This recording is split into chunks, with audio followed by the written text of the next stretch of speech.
and welcome then to our second video where we're going to be continuing to look at a behaviour guide, supporting teachers. As we know, behaviour is a big topical issue at the moment. It continues in schools, but this week we're going to be looking at this here on this side, which is getting simple things right. It's Charlie Taylor's checklist. It's been around for quite a while actually, and it's something I've used for many years in training with staff, just to talk through the basics. They're really obvious, there's things you've probably heard of before, but lots of things which I'll talk about over the next few weeks when we do more podcasts. We'll talk about kind of things like 7 habits and how they're really important to teach students in school, about teaching behaviour and creating the culture. We'll talk about Tom Bennett's document on creating a culture. Again, it's been around for a while, but it's really essential kind of information booklets, PDFs that you need to read through and understand in order to kind of create that culture and environment of behaviour, because it takes time. It takes time to develop that and teach students how to behave. This document's great because what it actually does is it goes through the basics and reminds you, and it's a good checklist to go back to when you're struggling with a class and you're thinking, how can I get things right? Go back to the list, double check it. It's got really obvious things in it. So we've got our timer below, just down here, and took down. So we've got 14 minutes to go, keeping it nice and short. Don't forget to like and subscribe if it's something that you find useful, and share it with other people. Like I said, over the next few weeks and months, we'd like to get other guests on, or the heads of year, senior leaders, to talk about behaviour and things and how they've improved behaviour across schools. So it's really important. So let's just look through this document here. Like I say, it's an old document. There's lots of information here. I'll leave a link in the description because it can be a little bit difficult to find now because it's from an old government website. Like I say, not many people tend to use it as much. Some might do. I think it's really useful. It's something I've used in training. In particular, I've changed schools last year, went to a new school, and I implemented it quite quickly as part of the early part of the training because it's just going back to basics, really obvious stuff. The first section, loads of blurb as to kind of the history and where it comes from, and kind of how it came about.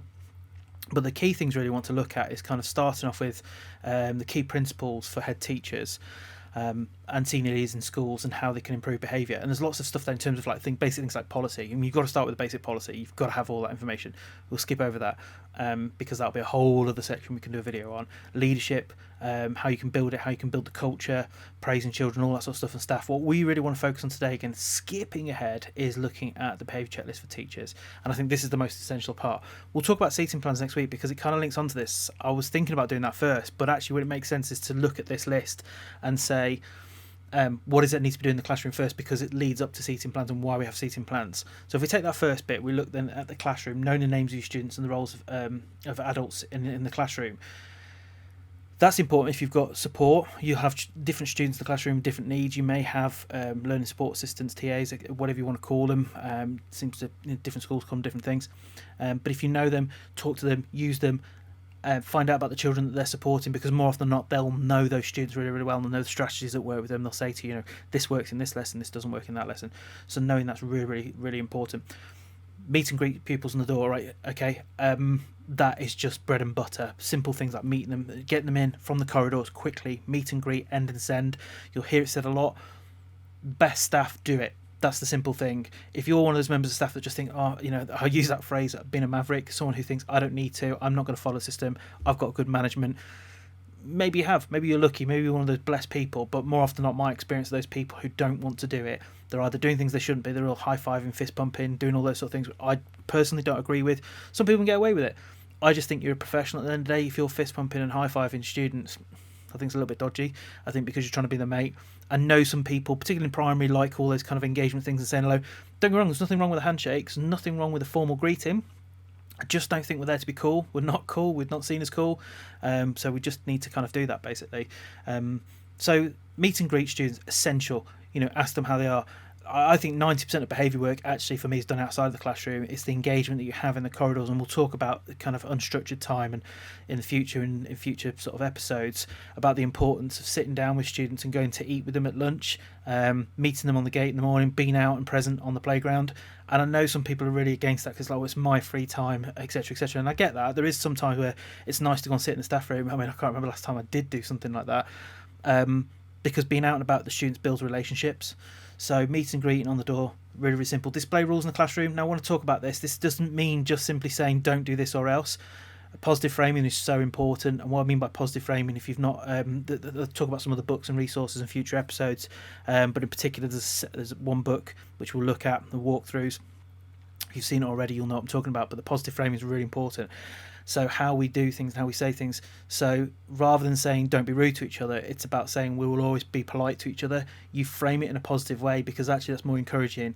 If you've got signs all around the classroom just saying don't do this, don't do that, don't do the other, it just encourages the students to break the rules. But actually, if you say we embrace the positive side of things, we want you to wear the correct uniform, be on time, those sort of things, it's just that positive language. So again, it's all about praising students who do the right thing. So well done, thank you for those people taking the coats off today, rather than saying, oh, people who haven't got the coats off need to take them off, because it's that negativity just makes you look grumpy and miserable. You can still be assertive and say positive things if you frame them in the right way. So we've got that. So displaying the rules in the classroom is really important, but how we do it, again, display the tariff system of sanctions. I've never been a big fan of tariff systems, and I'll explain why.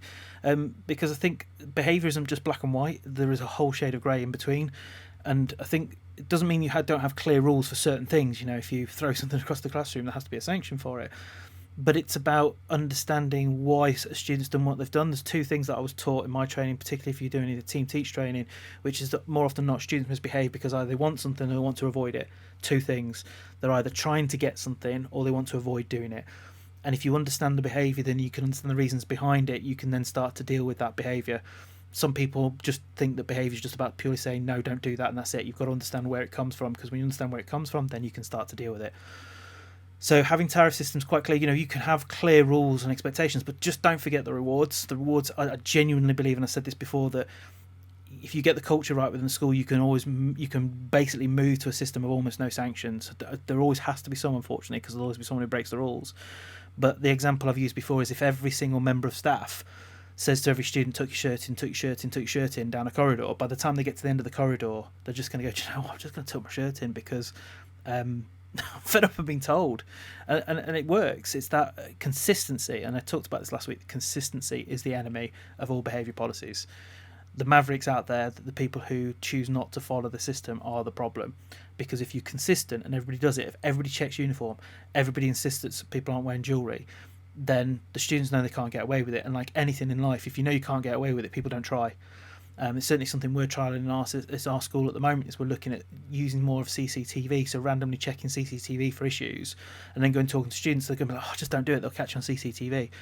And I think that's really important, that you kind of have those strategies. And it sounds really bad when I'm saying we're looking for bad behaviour, but I don't mean to just punish it. It's to acknowledge it and to deal with it, because that way they'll just be like, it's just not worth doing. If you create that culture of like not spying on us, but just like you're accountable for everything, then it helps change the behaviour.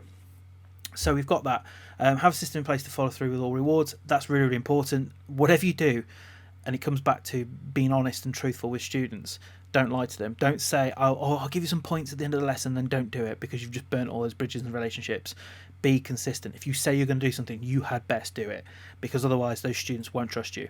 They'll just be like, you're a liar. You promised me this. You didn't do it. You didn't follow through. You're inconsistent. Why should I trust you?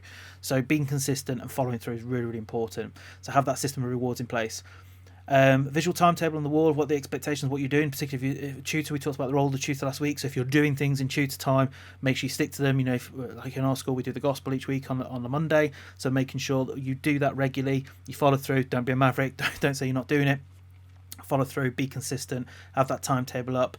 Again, it depends on how your school works and what you do with timetables. Follow the school behaviour policy. I mean, that's the number one, really. It's bread and butter. If you're the sort of person that just makes things up, if it says you give warnings out before you give a sanction and you choose to just go, well, I've had enough, I'm going to give you a sanction now, the students will kick back and say, we're not following the system. Stick to the system, okay? The best teachers follow the rules consistently, and the students know where they are. If they know where the line is, they'll follow it. And it's really obvious. If you remember back to when I was a student at school many, many years ago, you knew within 30 seconds what that teacher was going to be like. You knew. Students know. They can read right through it. They'll walk in, they'll make a decision within 30 seconds whether you're the sort of person who's like, I'm not sure, I'm not going to... Or you're just like, I'm consistent, I'm fair, this is how we do things.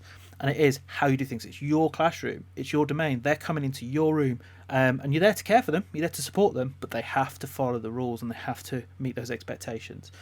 So that's the classroom side of things. Pupils, know the names. Just know the names. If you don't know the name of a student, you're not doing your job. Learn the names. I find learning names really difficult. People often take the mickey at me because I'll often go, well, I don't know that person outside of school, but within the classroom, learn the names, hand the books out, get the seating plan. We'll talk about seating plans next week. Have that seating plan, learn the names. Force yourself in the lesson to look at the seating plan. And whenever you pose a question, I'm quite good with this, and actually, because I know I struggle with names. So what I'll do is I'll think of the question, they're working, I'll go over, look at the seating plan, I'll already decide which students I'm going to work around. I'm going to ask and cold call those students. So I'm learning the names as I'm doing that. Force yourself into it, or handing out. Don't do the cop out and just go get the students to hand out the books because you don't know the names. Okay, learn the names and be honest with it. If it's in the first few weeks you've got a new group, goes, look, I'm trying to learn the names. I'm really bad at learning names. So who's this book? Where are you? Get to know them. Find something. Pick something that you remember them one thing by. So learn something about them, and that's really important. Get to know your students. Lots of different schools of thought on that. Some people say, in a lesson it should always just be pure focus, cognitive load, or focused on the learning. But I think it's important to get to know them. You need to know a little bit about them. That's part of that behaviour management. And it doesn't always have to be in the classroom. It could be outside the classroom. You bump into them, say, how are you doing? If they're into sports, talk about the sports they're interested into. I've never been a big fan of football, so I find it really hard sometimes with the boys to talk to them about football and matches. But also I'm quite honest about it and open. If I don't know about the match that was last night, so just tell me. I didn't watch it. I'm not really that interested in watching it, but I'm interested in the result. That's the way to build those relationships with students, because relationships is key. Have a plan for the children who like to misbehave, and I want to be really clear about this because I've seen this done badly before. I used to have a teacher years ago, I won't mention their name in case they ever do watch this, but we used to have behaviour forms, and I caught them one day when I was ahead of year filling in the names of the students, and I was like, that's not a plan for misbehaviour, that's basically it's a foregone. You're always going to the lesson going, I'm predicting they're going to misbehave, so I'll just fill out the form ready for them. All I've got to do is tick the right box as to what they've done to misbehave. That's out of order. That's wrong. That's unfair on that child. What I mean by having a plan is think about what you're going to do to support them, what you're going to do to try and get them on side. Think about how you're going to engage them when they come through the classroom. Having that fresh start when they come through the door, so you're not just saying to them, right, yesterday you misbehaved, so today I'm going to tell you off before you even come through the door, just so you know where you stand. It's a fresh start. It's a fresh day. So think about, good to see you today. I'm really looking forward to the lesson. Blah blah blah. Have that dialogue. Have the plan in place. Understand people's special needs. So if you've got EHCPs, anyone who's got a learning plan, okay, whatever systems you've got in school, everyone should be following the SEND code of practice. I'm not going to get into all of that stuff. That's a whole other episode. But making sure you're meeting their needs. If it says that you've got to do something a certain way, whether it's a certain font or a certain colour on something, just make sure you're supporting and meeting those needs. Or if someone's got to be sat near the front of the classroom, make sure they're sat near the front. That's really obvious, but a lot of staff forget about those things. And then in terms of the teaching, we've got 2.5 minutes left, so we're going to be pushing this. Ensure that all resources are prepared in advance. I mean, yeah, right, easy said than done, particularly with today's kind of busy teachers. It's really hard to sometimes stay on top of that, but do have your resources ready, particularly if you've got to enlarge things for certain students' needs. Praise the behaviour you want to see more of. So well done, thank you for all those people who've come in, got the equipment out ready, sat down, good to go. Well done for holding the door open for people. Recognise and praise, and also reward. We're so quick to make phone calls home for negatives. Make phone calls home. I think on average you need to be making like 2 or 3 phone calls a week at least, and pick someone every week from a different class and make a phone call home as positive. Don't necessarily mean the ones who are always naughty, because it's also the ones who do the right thing all the time that need that praise and reward. You need the mixture. But obviously, if you know someone who's really struggling, if they do something good, make sure you praise them and make sure you get those phone calls home. Phone calls home are the most powerful thing. It's the top secret weapon. I'm telling you now, phone calls home. Talk to parents, engage them. Praise them doing the right thing rather than criticise them. Said that before.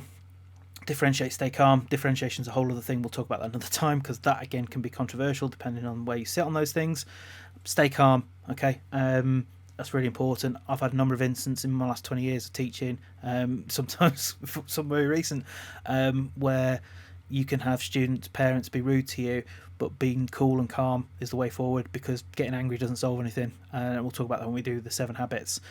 Go and look up the 7 habits if you've not seen it before. Again, really, really useful. And have clear routines for transitions to stop in the class. So don't ever, my number one thing is if the class is talking, you shouldn't have them talking if they're working. But if they are talking, don't just stop them and say stop talking and then do nothing, because that's the worst thing you can do.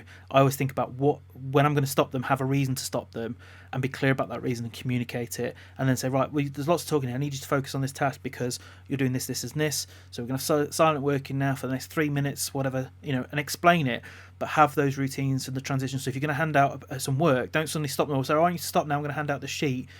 let them continue to work. Go and hand out the sheet, turn it around, say don't turn it over until they're ready, or have somebody else ready to do that. Think about those transition points.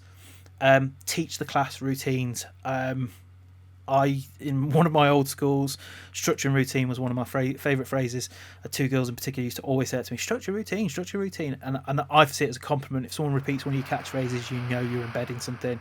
As the biggest compliment anyone can ever pay you is when they repeat your catchphrase, because that means that you're being consistent. So structure and routine all times, go round and have those structure and routines in place, so that way that they know what the expectations are. So we've come to the end of the time, so I'm just going to round up very, very quickly saying give feedback to parents about their child's behaviour, the good and the bad. Parental contact is key. Relationships with home is just as important as with the students. Get the positive stuff in, because without the positive stuff, you're not building relationships with parents. The relationship with the parents is just as important as with the students, so please do that.